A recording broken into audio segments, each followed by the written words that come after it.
Mami, Nathan sê mami roep my. Ja mami, ek was nou besig om Ludo te speel. Ja mami, weet, daar is 'n klomp manne wat nou moet speel. Nou moet ek nou weer laaste wou. Hoekom het mami my geroep? Meneer, ja, meneer Undertaker, ek roep vir jou. Jy bly by jou winkel se stoep loop en sit, loop en game speel. Meneer, wanneer gaan jy ontslae raak van daai vir jou gown wat jy so dra? Ek het gesien hoe lyk die gown. Die gown is al val van vuiligheid. Meneer, jy moet jou gaatjie kwa was, ga jy dit nou doen of later doen?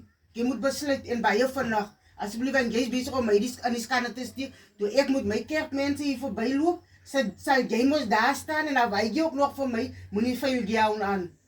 Ek sê of jy sal jou gaatjie in raad moet kry baie vinnig. Vir 'n jong man so vertoon.